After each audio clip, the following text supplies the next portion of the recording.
প্রিয় শিক্ষার্থীবৃন্দ, কল্লোল লার্নিং হাবে স্বাগতম। আজকে আমরা ক্লাস 9-10 এর অ্যাকাউন্টিং এর আমি ধারাবাহিকভাবে চ্যাপ্টার ওয়াইজ সলভ করে যাচ্ছিলাম।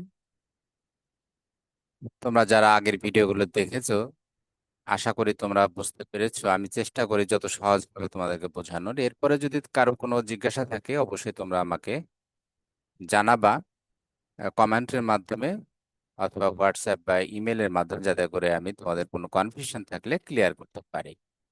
চলো আজকে আলোচনায় দেখি কি আছে আমাদের। আমরা কি আছে একটু দেখে নেই। তো এইখানে হোয়াটসঅ্যাপ নাম্বার আমার দেওয়া আছে, তোমরা দেখতে পাচ্ছ জিমেল নাম্বার দেওয়া আছে। বলে রাখি, যদি আমার চ্যানেলটা তোমরা ইতিমধ্যে সাবস্ক্রাইব করে থাকো অসংখ্য ধন্যবাদ। না করে থাকলে আশা করি তোমরা আমার চ্যানেলটি সাবস্ক্রাইব করবে, যাতে নতুন নতুন ভিডিওগুলো তোমরা পাও, এবং বন্ধু বান্ধবদের মধ্যে শেয়ার করবে যাতে সবাই উপকৃত হয়। তো এখানে বলে রাখি, একটা কুইজ দেওয়া আছে এই এর শেষে তোমাদের বইয়ের যে কুইজ গুলো আছে এর সাথে দু একটা এডিশনাল দিয়ে আমি কুইজ গুলো সাজাই। পরে কুইজ গুলো আলাদাভাবে আমি আরো নতুন করে অ্যাড করব। তো এই কুইজের লিঙ্কটা এটা দেওয়া আছে, এবং একটা রিসোর্স পেজ আমার ওয়েবসাইটে পাওয়া তোমরা।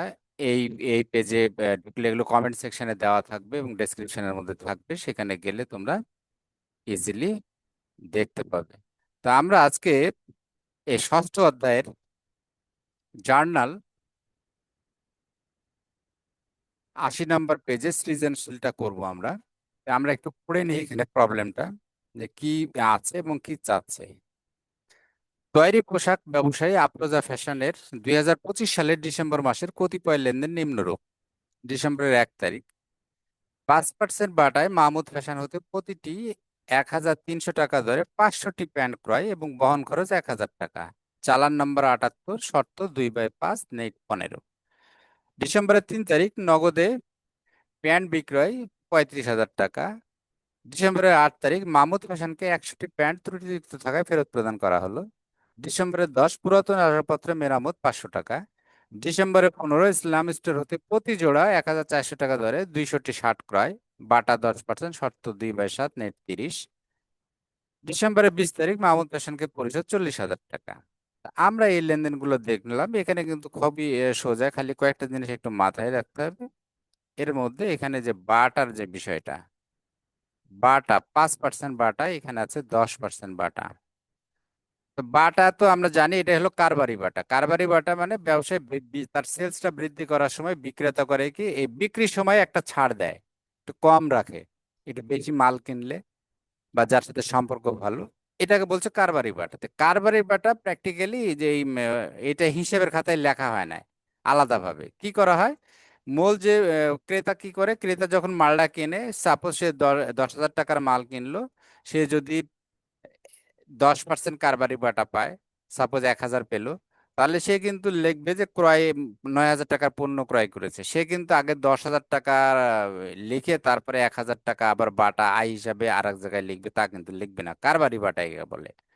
আর একটা তোমরা জেনে থাকবে, সেটা হচ্ছে নগদ বাটা। নগদ বাটাটা কি, কেনা বেচা হয়ে গেছে, এটা হলো পাওনা আদায়ের সময় আমি বাকিতে মাল বিক্রি করছি বা আমি বাকিতে মাল কিনছি, কেনার পরে পরে ওই টাকাটা আদায় করার সময় একটা ছাড় দেয়, আবার সেটাকে নগদ বাটা বলা হয়। যেহেতু নগদ টাকা ছাড় দিল, সেটা কিন্তু হিসাবে লিখতে হবে। কারণ যখন ক্রয় বিক্রয়টা হয়েছিল বাকিতে, তখন কিন্তু ওই মোট অ্যামাউন্টটাই লেখা হয়েছিল হিসাবের খাতায়। এবার যে বাটাটা দিল সেটা বাদ দিয়ে লিখতে হবে। যদি লিখি তাহলে আমার হিসাবটাও অসম্পূর্ণ হয়ে যাবে, কাজে ওইটাও আমাকে হিসাবের মধ্যে আনতে হবে আয় বা ব্যয় হিসাবে। যদি আমি বাটা পেয়ে থাকি তাহলে আমার আয় হবে, আর যদি আমি বাটা দিয়ে থাকি তাহলে ব্যয় হবে, কোম্পানির দৃষ্টিকোণ থেকে বলছি। আর এই কারবারি বাটাটা কোথাও লেখা হয় না, তাহলে কি করা হয়, অর্থাৎ ক্রয় বা বিক্রয় মূল্যের সাথে ওখানে খেচাং করে ওখান থেকে কেটে বাদ দিয়ে আসল টাকা লেখা হয়। তো এই জিনিসটা খেয়াল রাখতে হবে যে এটা হলো কারবারি বাটা। এগুলো এগুলো মূল্যের সাথে যে হিসাবটা হবে সেটা এখান থেকে বাদ দিতে হবে তৎক্ষণাৎ, ক্রয় হোক আর বিক্রয়। আচ্ছা, আর এখানে আরেকটা জিনিস আছে, বহন খরচ। তো বহন খরচ কে দিবে? বহন খরচ দিবে ক্রেতা, এটা স্বাভাবিক কথা। ক্রেতা বহন খরচ করে দিবে, কিন্তু অনেক সময় হয় কি, যে ক্যাশ টাকা ক্রেতা না দিয়ে যেহেতু এই যে চালান হয় কখন, এই বাকিতে পণ্য ক্রয়ের ক্ষেত্রে যে শর্ত মর্ত এগুলো থাকে বাকিতে, তার মানে কি যে শর্তটা কি বলা যায়, যে চালান দেওয়া আছে 78 নম্বর চালান, শর্ত 2/5 15, এই যে একটা এখানে শর্ত দেওয়া আছে, এটাই হচ্ছে নগদ বাটা আসলে। এটাই হচ্ছে নগদ বাটা। অর্থাৎ এই মালটা ক্রয় বিক্রয় হয়ে যাওয়ার পরে বলছে যদি 5 দিনের মধ্যে তুমি টাকা দাও, বিক্রেতা বলেছে যদি 5 দিনের মধ্যে টাকা দাও তুমি 2% আরো ছাড় পাবা, বাটা পাবা। আর নেট 15, না হলে তোমাকে 15 দিনের মধ্যেই পুরো টাকাটা দিতে হবে, এটাই শর্ত বিক্রয়ের, যে তুমি 5 দিনের মধ্যে যদি দাও দুইটা পাঠাবে। এটা হচ্ছে নগদ বাটা। অর্থাৎ যদি 5 দিনের মধ্যে এই ইয়ে ফেরত দেয় টাকা, তাহলে তাকে 2% বাটা দেওয়া হবে অতিরিক্ত আরো। এটা কিন্তু বিক্রয়ের পরের ঘটনা, টাকা আদায়ের সময় এটা কিন্তু নগদ বাটা। আচ্ছা, তাহলে আমরা বুঝলাম যে শর্তটা এরকম 2/5, মানে যে নিচেটা যেমন আছে 2/7, তার মানে কি 7 দিনের মধ্যে যদি টাকা দেয় 2% পাবে। কত পার্সেন্ট? 2% পাবে। আর এই 10% হলে এই বিক্রয়ের সাথে জড়িত, এই বিক্রয়ের সাথে এই 10%টা বিক্রয়ের সাথে এই 5%টা জড়িত এই বিক্রয়ের সাথে। আর এই 2%, এই 2/7, 2/5 আর 2/7, এই দুইটা জড়িত হচ্ছে টাকা আদায়ের সাথে জড়িত। বিক্রি হয়ে যাওয়ার পর যদি সে 7 দিনের মধ্যে 2% তাকে বাটা দিবে, কিন্তু না হলেও 30 দিনের মধ্যে দিতে হবে, এটা হলো ম্যাক্সিমাম টাইম। বাটা পেতে হলে তাকে 7 দিনে দিতে হবে, আর এখানে দিতে হবে 5 দিনের মধ্যে। তা আমরা এগুলো একটু বুঝে নিলাম টার্ম গুলো, এবারে আমরা রিকোয়ারমেন্টে যাই কি বলছে আমরা। তো রিকোয়ারমেন্টে এখানে বলা আছে ফার্স্ট রিকোয়ারমেন্ট। ফার্স্ট রিকোয়ারমেন্টটা কি তাহলে এখানে আমরা একটু দেখে নিই আবার। ফার্স্ট রিকোয়ারমেন্টটা হলো,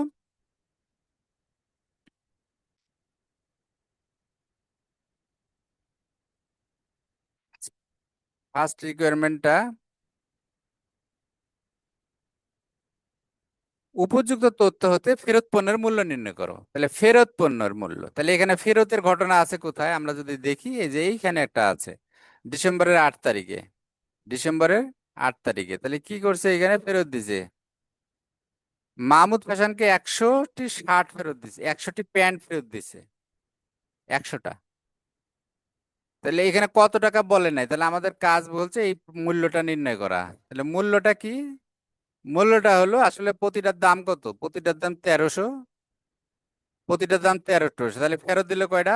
100টা। তাহলে 100 × 1300, আমরা একটু নিচে যাই দেখি আমরা সলভটা করছি। আচ্ছা, তাহলে 100টি প্যান্টের মূল্য কত হবে, এমনি মূল্য ওদের লিখিত মূল্য যেটা সেটা হলো 100 গুণ 1300, বা 1300 × 100, তাহলে 1,30,000 টাকা, 1,30,000 টাকা। এটা হলো মূল্য। আর 5% কারবারি বাটা আমরা বলেছি যে এটা ক্রয় বিক্রয়ের সময় ছাড় দেয়। তো যখন কিনেছিল এই টাকা, তখন তো এই যে বিক্রেতা তাকে দাম ধরেছিল কত টাকা, এই 5% বাদ দিয়ে, তার কাজে ফেরত যখন দিবে তখন ওই 5% বাদ দিয়ে দিতে হবে। তাহলে এই জন্যই 100টি প্যান্টের 1300 টাকা করে দাম। তাহলে 1300 হলে 1,30,000 টাকা, কারণ এখানে প্রতিটা প্যান্টের দাম বলা আছে। এই যে প্রতিটি 1300 টাকা ধরে 500টি প্যান্ট কিনেছিল তখন। আচ্ছা, তাহলে 1300 × 100, 1,30,000, 5% কারবারি বাটা, তাহলে 1,30,000-এর উপরে 5% করলে 6,500, এটা বিয়োগ করলে 1,23,500। তো এখানে লক্ষণীয় হলো যে যখন মালটা ফেরত দিচ্ছে এটা কিন্তু আর এই ক্রয়, এখানে কিন্তু পরিবহন আছে, এই পরিবহন খরচটা কিন্তু আবার ইয়ার উপর চাপায় যাওয়া যাবে না, বিক্রেতার উপর। এই জন্য এই এই পরিবহন খরচ এই ফেরতের সময় এর কোনো কাজ নাই, এটা মাথায় রাখতে হবে। কিন্তু ক্রয়ের সময়, ক্রয় মূল্য নির্ধারণের সময়, এই ইয়ার সময় এই প্যান্টের যে দাম আসবে এটার সাথে ডিসকাউন্টটা, এই বাটাটা বাদ দেওয়ার পরে এর সাথে আবার পরিবহন খরচ যোগ করতে হবে মোট মূল্য নির্ধারণের সময়। কিন্তু ফেরতের সময় আর পরিবহন খরচের কোনো কাজ নাই এখানে। এই জন্য আমরা এখানে পরিবহন খরচ ধরলাম না, এটা 1,23,500। এটা কিন্তু ওই যে ইয়ার মাধ্যমে করা যায়, ডেবিট নোট এর মাধ্যমে। কিন্তু এটা যেহেতু এগুলো চাই নাই, আমরা শুধু শুধু হ্যাসেলের মধ্যে যাব না, আবার ওই ছক টাক কাটা এগুলো ঝামেলা। কাজে এখানে যেভাবে বলছে আমরা প্লেন সেভাবে করলাম, খালি পণ্যের মূল্য চেয়েছে, আমি পণ্য করে দিলাম। এখানে 8 তারিখে ছিল কয়টা মূল্য? 100টা প্যান্ট, আমি 1300 করে 100 গুণ দিলাম, 5% কারবারি বাটা ছিল, আর এখানে ওই কেনার সময় যেমন বাদ দিয়েছি, আমি আবার ফেরত দেওয়ার সময় ওটা বাদ দিয়ে হিসাব করবো, তাহলে এটার সাথে 5% বাদ দিয়ে দেবো, দাম শেষ, ঝামেলা শেষ। ক্ষয়ে বলছে যে উপযুক্ত লেনদেনের ভিত্তিতে আফরোজা ফ্যাশনের ক্রয় জাবেদা প্রস্তুত করো। তো ক্রয় জাবেদাতে আমরা কি থাকে, ক্রয় জাবেদা থাকে বাকিতে ক্রয়, শুধু বাকিতে ক্রয়, নগদে ক্রয় কিন্তু আসে না। শুধু বাকিতে ক্রয় হলেই সেটা ক্রয় জাবেদার মধ্যে আসবে। তো বাকিতে ক্রয় যখন আমরা বুঝি, বাকিতে ক্রয় কখন, যখন কারো নাম দেওয়া থাকবে এবং নগদ কথাটা বলা থাকবে না,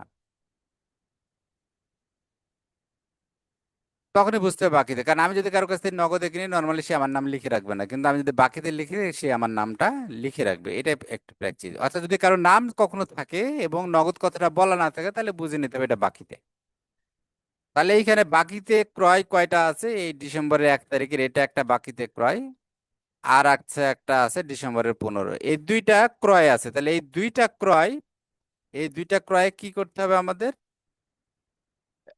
দিয়ে আমাদের ক্রয় জাবেদা করতে হবে। তো ক্রয় জাবেদাতে ছকে কিন্তু আমরা বলেছি যে ক্রয় জাবেদাতে কিন্তু নেট পরিমাণটা লিখতে হবে, অর্থাৎ কারবারি বাটা বাদ দেওয়ার পরে, কারবারি বাটা বাদ দেওয়ার পরে, আর যদি পরিবহন খরচ থাকে সেটা আবার যোগ করে, কারণ এটা হবে অ্যাকচুয়াল ফিগার। এই এই অ্যাকচুয়াল ফিগারটাই আমরা ইয়াতে লিখবো ক্রয় জাবেদার মধ্যে। তাহলে ক্রয় জাবেদার দুইটা ঘটনা পাইলাম, একটা 15 তারিখের, আর একটা হলো 1 তারিখের।